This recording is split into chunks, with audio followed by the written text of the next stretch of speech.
2022 카타르 월드컵 한국의 16강 운명을 결정지을 대한민국과 가나의 경기가 끝났습니다. 이 경기는 강호국 우루과이를 상대로 선전을 펼친 대한민국이 과연 가나를 상대로 승리를 거둘 수 있을지, 또한 대한민국의 지독한 월드컵 2차전 징크스를 깰 수 있을지 세간의 이목이 집중된 경기였는데요. 한국은 월드컵을 10번 나가는 동안 2차전에서 단 한 번도 승리를 거두지 못했던 만큼 좋은 흐름을 타고 있는 상황에서 16강을 위해 가나전 꼭 승리가 필요했습니다. 그런데 선발 라인업이 발표되고 나서 안도감을 느끼는 사람들도 있었고, 한편으로는 걱정을 하는 사람들도 있었는데요. 대한민국의 가장 중요한 핵심 변수였던 김민재는 다행히 선발 라인업에 이름을 올렸지만 우루과이전 그야말로 최고의 활약을 펼친 이재성이 후보에 들었기 때문입니다. 이에 많은 사람들이 조규성과 프라이부르크 소속 정우영의 선발 스타드는 이해가 되지만 이재성이 엔트리에서 빠지고 권창훈이 포함된 것은 정말 의외다라는 반응을 보였습니다. 그리고 경기가 시작되고 난 후 벤투 감독의 권창훈 투입의 의도는 무엇이었나라는 의문이 반사적으로 나올 정도로 이재성의 공백은 여실히 느껴졌습니다. 한국은 전반 초반 점유율을 늘리면서 가나를 잘 두드렸지만 역시나 마지막 과정에서 공격이 매끄럽지 않았습니다. 전반 초반 한 차례 좋은 전개 속박스 안에서 번뜩이는 크로스가 나온 것 말고는 굉장히 아쉬운 크로스가 남발됐으며 결정적 상황에서 번뜩이는 한 방이 없었습니다. 그 결과 흐름을 탄 가나의 공세가 매서워졌고 분위기는 가나 쪽으로 넘어가고 말았습니다. 아프리카 팀들의 대표적인 특징 하나가 흐름을 탔을 때 몰아붙인다는 것인데, 전반전 대한민국은 가나의 흐름을 끊지 못하고 두 골을 내리 실점하고 말았습니다. 결국 이재성을 선발 라인업에 포함시키지 않고 권창훈을 투입한 벤투의 모험은 아쉽지만 패착이 됐습니다. 물론 권창훈도 열심히 뛰었지만 가나전이 이번 월드컵에서 가장 중대한 경기였다는 점을 감안하면 이재성과의 비교는 불가피했습니다. 대표적으로 권창훈은 이재성처럼 세컨볼을 잡는 감각이 많이 떨어졌고 중요 지역에서 패스가 많이 아쉬웠습니다. 이는 공간에 볼을 찔러 넣어주는 것을 말하는 게 아니라 아주 기본적인 패스가 너무 세거나 통통 튀어서 공을 받는 선수들의 트래핑이 불안하게 되는 결과를 초래했고, 따라서 연계 작업이 잘 펼쳐지지 않았습니다. 또한 권창훈은 이재성과 나상호에 비해 압박이 잘 되지 않았고 볼간수도 다소 아쉬운 모습을 보여줬습니다. 결국 권창훈은 하프라인에서 볼 뺏기고 상대 역습 그대로 허용해서 첫 실점의 빌미가 됐습니다. 그런데 후반 대한민국의 특급 조커가 나오면서 분위기가 180도 변했습니다. 바로 우리 모두가 기다리던 이강인의 투입이었습니다. 이강인은 권창훈과 교체되자마자 바로 환상적인 왼발 크로스로 조규성의 헤딩골을 도왔습니다. 정말 아름다운 궤적을 그린 멋진 크로스였습니다. 조규성의 선제골 이후 대한민국은 완전히 분위기를 타기 시작했습니다. 위축돼 있던 선수들이 자신감을 찾았고 한층 더 적극적으로 변하기 시작했으며, 후반 15분 손흥민의 패스를 받은 김진수의 왼발 크로스가 조규성의 머리에 더 한 번 걸렸습니다. 암울했던 분위기에서 순식간에 동점을 만든 것입니다. 하지만 박지성 해설위원의 말대로 선수들이 조금은 동점골을 넣고 나서 침착할 필요가 있었는데 너무 흥분해 있던 탓이었는지 후반 22분 가나의 추가골을 허용하고 말았습니다. 해당 시점에서 대한민국은 해결사 그리고 한 방이 필요했습니다. 그리고 이런 면모를 이강인이 계속해서 보여줬습니다.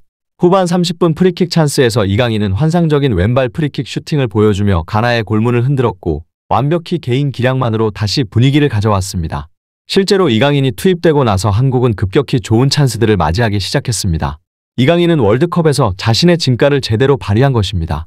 결과적으로 가나전에서 승리를 거두진 못했지만 외신들과 해외 커뮤니티에서는 이강인의 활약을 집중 조명했습니다. 이강인 한 명이 분위기를 완전히 바꿔놓은 것이 해외에서도 화제가 된 것입니다. 트위터에서는 이강인의 활약에 대해 실시간으로 반응이 올라왔고, 한국은 이런 선수를 왜 후반에 투입한 걸까? 전반에 이강인이 있었다면 더 많은 찬스를 만들어낼 것이다. 이강인의 소속팀은 마요르카인데 그는 거기서도 엄청난 찬스들을 만들어낸다.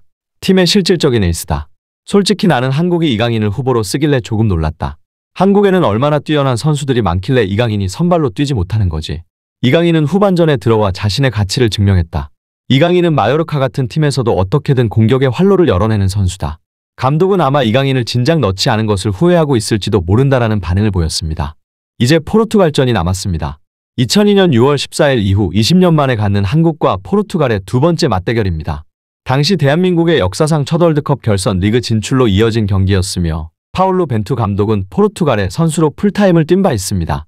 포르투갈은 1포트 국가 중에선 개최국 카타르를 제외하고는 피파 랭킹이 가장 낮은 8위입니다. 유럽 예선에서 세르비아 상대로 1무 1패를 하며 경기력도 좋지 않았고 월드컵 개막전 실력상으로 1포트 중에서는 하위권이라는 평가를 받았습니다. 물론 어디까지나 1포트 중에서 그렇다는 것이지 화려한 멤버를 자랑하며 객관적인 스쿼드 자체만 놓고 보면 우승 후보 수준입니다. 하지만 전문가들은 다음의 세 가지 요소로 인하여 대한민국의 승리에 충분히 희망을 걸어볼 수 있다고 분석하고 있습니다.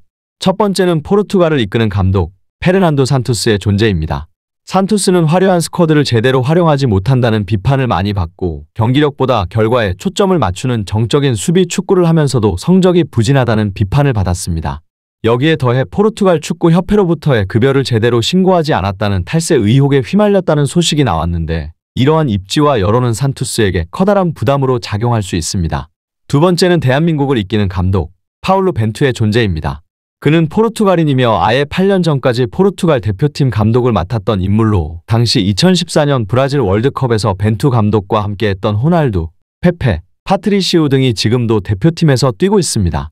즉 전력 분석면에서 도움이 될 가능성이 상당히 많다는 것입니다. 여기에 황희찬의 소속팀 울버햄튼에도 네베스 주앙무티뉴, 조세사, 넬송 세메도 등 포르투갈 대표팀 선수들이 대거 포진되어 이것도 어느 정도 분석에 도움이 될 수 있습니다. 세 번째는 호날두의 존재입니다. 호날두의 존재 그 자체가 이 경기에서 변수로 작용할 수도 있는데 이적 실패로 인한 경기력 유지 여부와 그의 독선적인 플레이와 인격상의 문제가 포르투갈 대표팀 내에 악영향을 줄 가능성이 있습니다. 실제로 호날두는 월드컵 본선을 치르는 중에 메뉴에게 사실상 방출을 통보받았고 이것이 안 그래도 안 좋았던 경기력을 더 안 좋게 만들었습니다. 호날두는 가나전 페널티킥 득점을 기록하긴 했지만 문전압 1대1 찬스를 놓치는 등 폼이 심각하게 저하됐고 2022-23 시즌 호날두의 폼은 정말 심각한 수준으로 떨어져 있는 게 사실입니다. 이러한 요소가 대표팀에도 영향을 미치면 팀의 사기가 떨어지고 팀워크가 무너져 돌이킬 수 없는 결과를 불러올 수도 있습니다. 대한민국도 충분히 준비를 잘한다면 포르투갈을 상대로 승리를 거둘 수 있을 것입니다. 대한민국의 선전을 기원하며 영상 마치겠습니다. 끝까지 시청해주셔서 감사합니다. 구독 꼭 좀 부탁드리며 다음에 다른 영상으로 뵙겠습니다.